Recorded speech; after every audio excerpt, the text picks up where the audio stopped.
Happening right now, the White House press briefing is underway. Press Secretary Karoline Leavitt is likely to be asked about the hostage release and inflation. Let's listen in. During his historic campaign, the poll also revealed that Americans see President Trump as a tough, energetic, focused, and effective leader fighting hard to improve their lives and our country. And yesterday, in particular, was a truly special day for the United States of America. Thanks to the great leadership of President Trump and the strong and tough leadership of President Trump, Mark Fogel, an American teacher detained by Russia, was returned to American soil and met with the president here at the White House last night. Special Envoy Steve Witkoff and the rest of President Trump's incredible national security team helped to negotiate the exchange that secured Mark Fogel's release. This event shows a good faith effort from Russia, and it's a sign, as I just said, that we are moving in the right direction to end this brutal war. Melfine Fogel, Mark's 95-year-old mother, was understandably very worried that she would never see her son again after his arrest in 2021. Mrs. Fogel was actually slated to join President Trump on stage at the July 13th Butler, Pennsylvania rally to speak out for Mark. And then the infamous assassination attempt against President Trump took place. But that day, before the rally, President Trump promised Mark's mother that when he returned to the White House, he would bring her son home. God saved President Trump's life on that day in Butler, Pennsylvania, and now Mark Fogel is back home safely with his family as a result. God is good. The president also continues to bring back common sense to our government. This week, he signed an EO to end the procurement and forced use of paper straws. Taxpayer dollars were wasted on these non-functional and massively unpopular products for no other reason than it made radical activists feel good about themselves. And on trade, President Trump continues to take bold action to protect America's critical steel and aluminum industries, much like he did in his first term.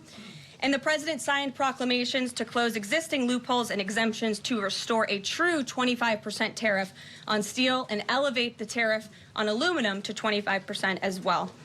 This administration believes these tariffs will protect our national security and put American workers first. And in the Oval Office yesterday with Elon Musk, President Trump took further action to make our federal government more efficient and effective. He signed an EO implementing the DOGE Workforce Optimization Initiative. Now agency heads will coordinate and consult with DOGE to significantly shrink the size of the federal workforce and limit hiring to essential positions only. The unaccountable bureaucracy will finally be reined in. On another important matter this morning, Senate Republicans continued to confirm You're listening to the press briefing from the White House from Karoline Leavitt, the press secretary there. She immediately spoke about the release of Mark Fogel, the American who was released from Russia last night, is now back on U.S. soil. We'll be right back.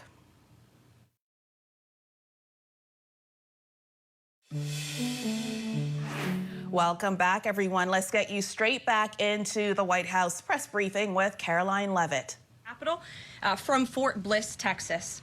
Here are some of the criminal illegal aliens who were arrested in the country this past week. ICE Atlanta arrested a citizen of Nigeria who had been convicted of money laundering. ICE San Antonio arrested a citizen of Mexico who had been convicted of assault. ICE Denver arrested a citizen of Mexico who had been convicted of aggravated assault. And ICE Houston arrested a citizen of Mexico who had been convicted of aggravated assault. Now, before I take questions, I would like to address an extremely dishonest narrative that we've seen emerging over the past few days. Many outlets in this room have been fear-mongering the American people into believing there is a constitutional crisis taking place here at the White House. I've been hearing those words a lot lately. But in fact, the real constitutional crisis is taking place within our judicial branch, where district court judges in liberal districts across the country are abusing their power to unilaterally block President Trump's basic executive authority. We believe these judges are acting as judicial activists rather than honest arbiters of the law. And they have issued at least 12 injunctions against this administration in the past 14 days, often without citing any evidence or grounds for their lawsuits. This is part of a larger concerted effort by Democrat activists and nothing more than the continuation of the weaponization of justice against President Trump. Quick news flash to these liberal judges who are supporting their obstructionist efforts. 77 million Americans voted to elect this president. And each injunction is an abuse of the rule of law and an attempt to thwart the will of the people. As the president clearly stated in the Oval Office yesterday, we will comply with the law in the courts, but we will also continue to seek every legal remedy to ultimately overturn these radical injunctions and ensure President Trump's policies can be enacted. So here in our new media seat today, we have Chris Pavlovsky, an entrepreneur who has a strong passion for protecting freedom of speech. Chris started the video sharing platform Rumble in 2013 with a mission of protecting a free and open internet from censorship by big tech and governments around the globe. The platform has always been a place for independent creators to share their authentic opinions, and they have always included President Trump, in contrast to the way he was censored by other platforms in years past. Since its founding, Rumble has grown exponentially, recently marking 67 million monthly active users. It's a lot of users. If you're watching right now and interested in sitting in this seat, you can apply whitehouse.gov/new-media. With that, I will take your questions. And Chris, why don't you kick us off on this very busy news day? Karoline, thank you very much to you and President Trump. It's an honor to be sitting. And you're watching the White House press briefing. Karoline Leavitt there, the press secretary for the White House, and she took an opportunity to criticize federal judges who are implementing injunctions against the executive orders of the White House. We'll be right back.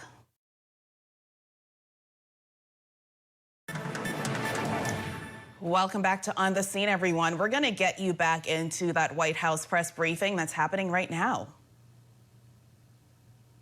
Of the free world, the President of the United States, with his show of access and transparency on a daily basis. The President takes questions from all of you almost every single day and really reveals what he's thinking and feeling, and I think that serves as a great example to the rest of the world.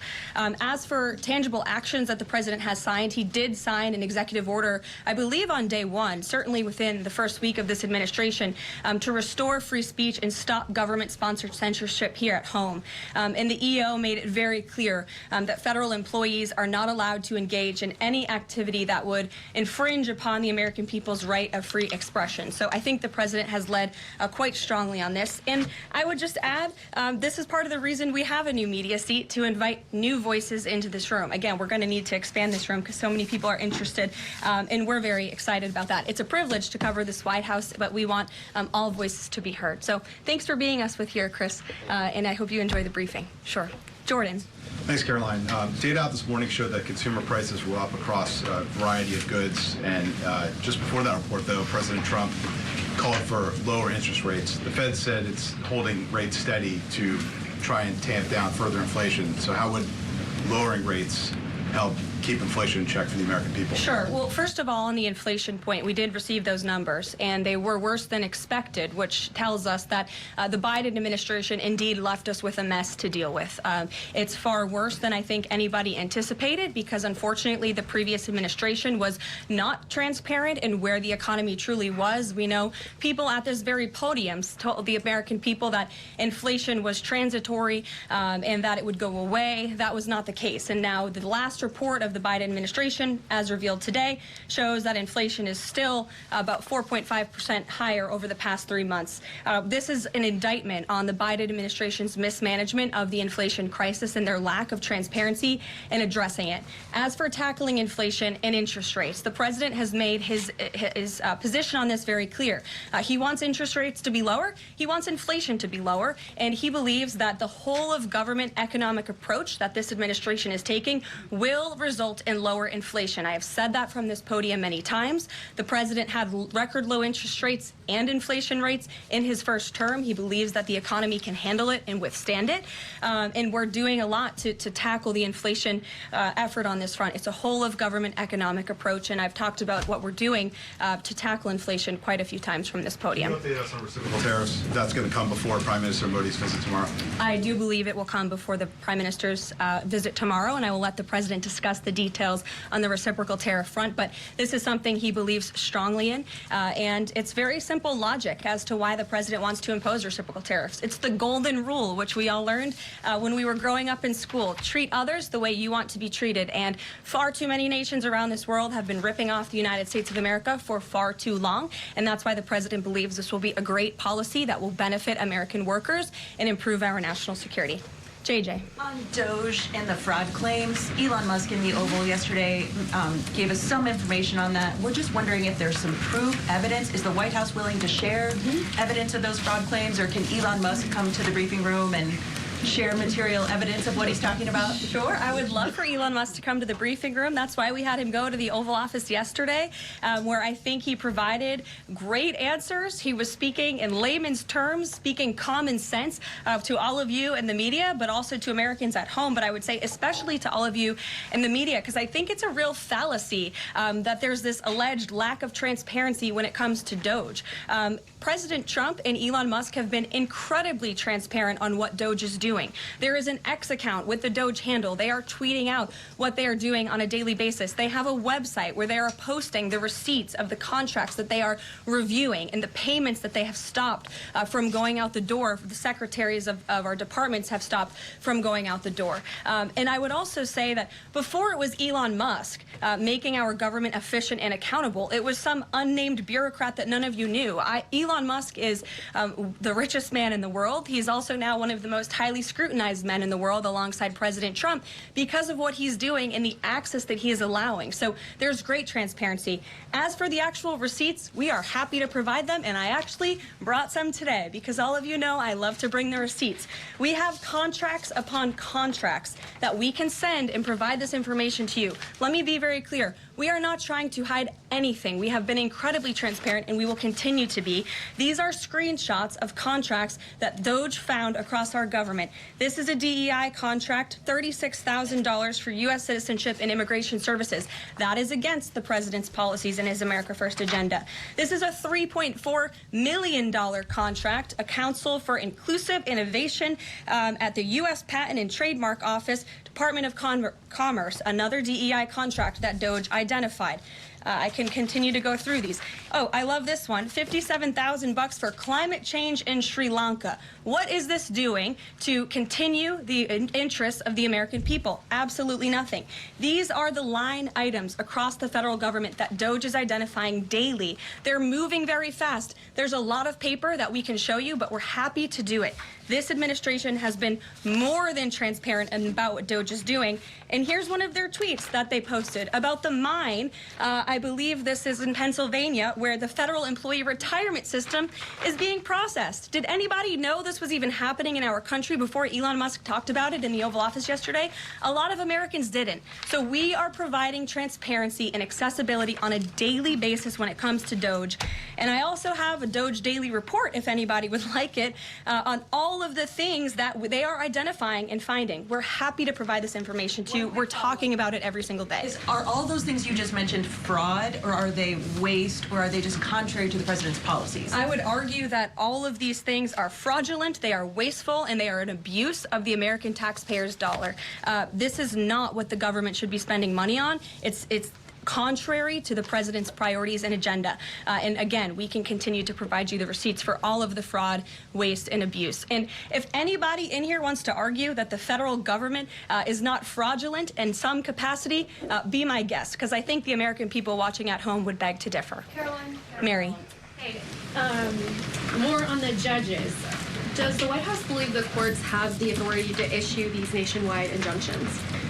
We believe that the injunctions that have been issued by these judges have no basis in the law and have no grounds, and we will, again, as the president said very clearly yesterday, comply with these orders, but it is the administration's position that we will also ultimately be vindicated, and the president's executive actions that he took were completely within the law, they were constitutional, and we look forward to the day where he can continue to implement his agenda. And I would just add, it's our view that this is the continuation of the weaponization of justice that we have seen against President Trump. He fought it for 2 years on the campaign trail. It won't stop him now. Brian. Yes.